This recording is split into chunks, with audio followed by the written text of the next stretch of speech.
A continuación, la presidenta de la Comunidad de Madrid hace entrega de la Medalla Internacional al presidente de la República Argentina. Muchísimas gracias, presidente de la Comunidad de Madrid, por esta distinción.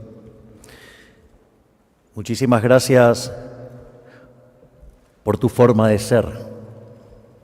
Muchas gracias a todos los que están aquí presentes. Es para mí un verdadero honor recibir esta condecoración y tal como señalaba la Presidente, en algún sentido, lo he dicho en otros discursos, nosotros venimos del futuro a contarles una historia que es deseable evitar. Es la historia del daño y la decadencia que causa el socialismo. Argentina, a fines del siglo XIX, era el país más rico del mundo. Hoy, después de más de 100 años de socialismo empobrecedor y populismo violento, Argentina, al tipo de cambio oficial, cayó al 140 del ranking, el paralelo. Recibimos el país en esa situación, con más de 13 años de caída del PBI per cápita, más de 50% de pobres y una situación escandalosa donde un país que produce alimentos para 400 millones de seres humanos, donde la presión fiscal sobre el sector productor de alimentos es del 70%, es decir, que el Estado se queda con el alimento de 280 millones de seres humanos, hay cerca de 5 millones de argentinos que no les alcanza para comer. Esa catástrofe es la virtud del socialismo, generar pobreza. Y es por eso que quiero comentárselos y alertarles sobre los riesgos y cómo funciona ese modelo. Es decir, porque no es necesario tener que llegar a una situación tan extrema como la que llegó a Argentina. Sería bueno evitarse todos esos dolores. En especial, yo venía hacia acá y voy viendo Madrid y es tan hermoso. No dejen que el socialismo les arruine la vida, es la consigna. Y el punto es, nosotros cuando iniciamos la carrera electoral, ya en la primera etapa, cuando intentaba ir por una banca de diputados por la Ciudad Autónoma de Buenos Aires, nosotros ya hablábamos de lo que era el modelo de la casta. El modelo de la casta, es decir, básicamente parte de una premisa socialista que dice que donde hay una necesidad nace un derecho. Ahora, esa definición tiene algunos problemas. El primero es que las necesidades son infinitas. Y el tema es que los derechos alguien los tiene que pagar y los recursos son finitos. Por lo tanto, esa inconsistencia, ese conflicto entre necesidades infinitas y recursos finitos requiere de una solución. Aquellos que creemos en las ideas de la libertad, en el capitalismo de libre empresa, donde consideramos que el mercado es un mecanismo de cooperación social, donde voluntariamente se intercambian derechos de propiedad, consideramos que ese trabajo lo hace el sistema de precios y no hay nada mejor que pueda resolver lo que resuelve el sistema de precios, que probablemente haya sido una de las mayores invenciones humanas de la historia de la humanidad. Sin embargo, los socialistas no creen en eso. Creen en un monstruo horrible, empobrecedor, llamado justicia social. Una idea verdaderamente aberrante. Hayek hablaba siempre de algo que se llamaban palabras comadrejas. Cada vez que ustedes le ponían algún adjetivo a algo, destruía el sentido original de la palabra. En este caso, justicia social. La verdad que la justicia social es profundamente injusta y profundamente violenta, porque la justicia social lo primero que hace es violentar la igualdad ante la ley, porque a unos le quita y a otros les da. Y eso antes está precedido de un robo.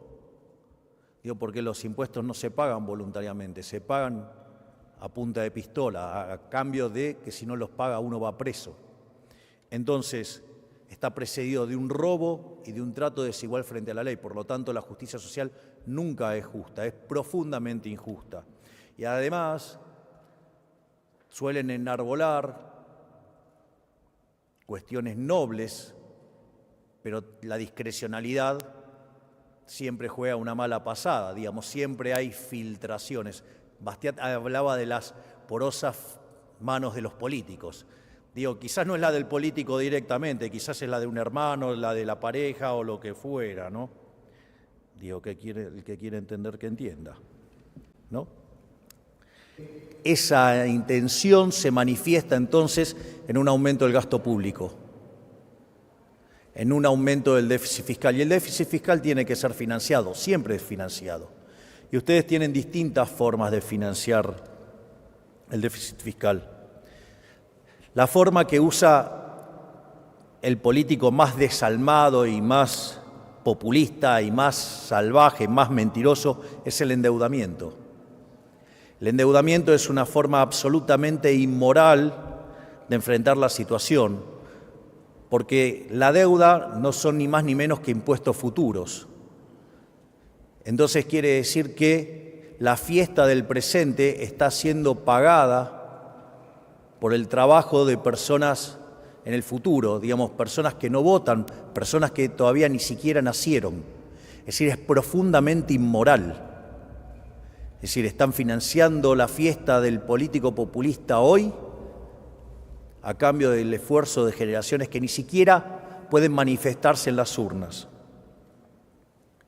Además, no es gratis eso tampoco, porque cuando ustedes recurren al endeudamiento de manera pronunciada, eso también tiene implicancias en la tasa de interés que se paga, y al pagarse mayores tasas de interés porque la economía, el fisco empieza a ser más riesgoso, eso tiene una contraparte claramente negativa en una menor inversión, en un menor nivel de capitalización y por ende en salarios reales menores, o sea, en peores niveles de vida. Es decir, termina operando como un freno al crecimiento económico, y cuando esta situación queda desmadrada, digamos, además genera estancamiento y decadencia.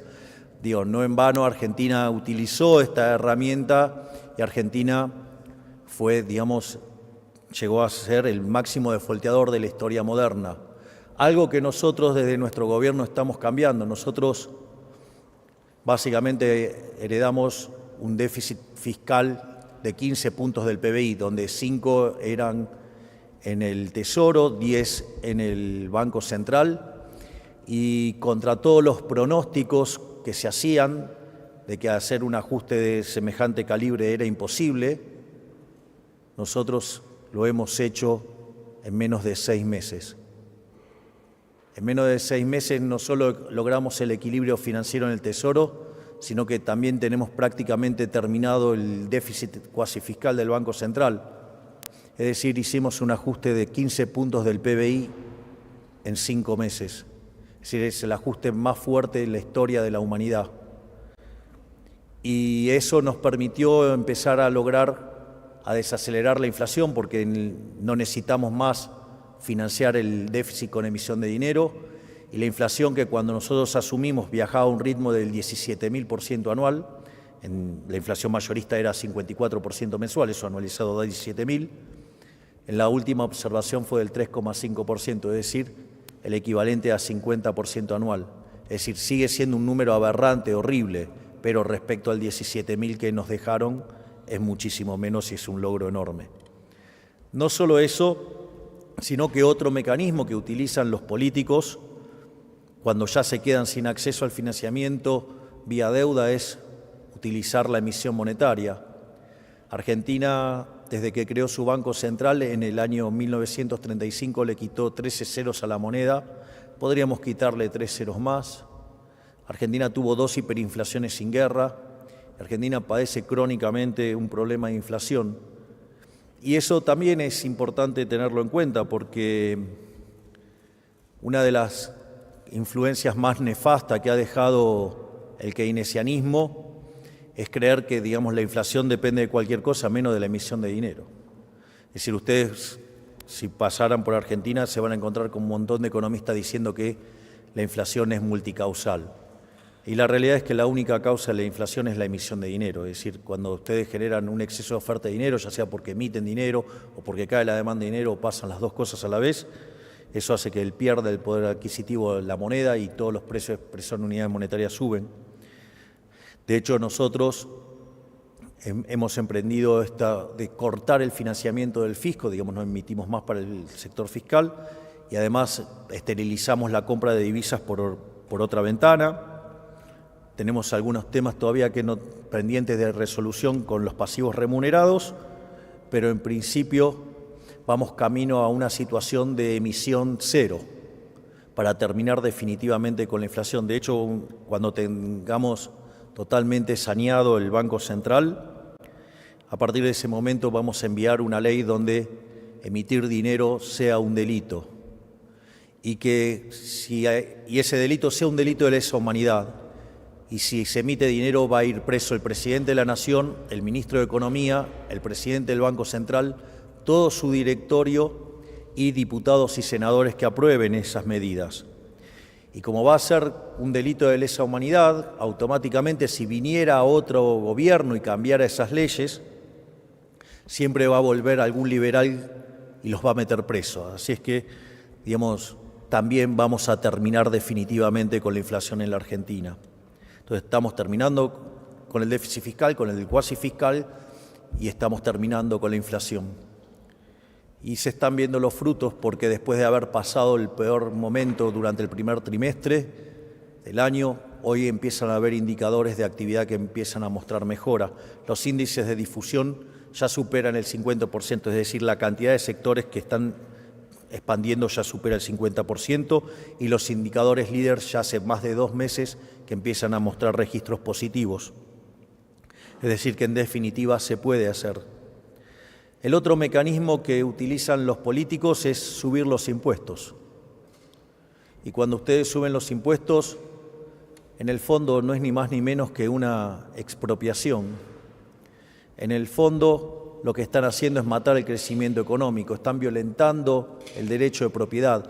Y si ustedes violentan el derecho de propiedad, no hay incentivos para ahorrar, no hay incentivos para invertir y por ende la economía se estanca.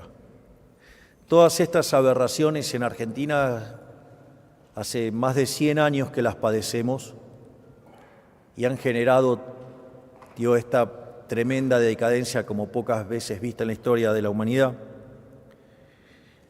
Pero afortunadamente los argentinos despertaron a las ideas de la libertad, despertaron y entendieron que no se sale más con populismo, se sale con responsabilidad, se sale con capitalismo, ahorro y trabajo duro, diría el profesor Ancho Bastos. La salida es el liberalismo.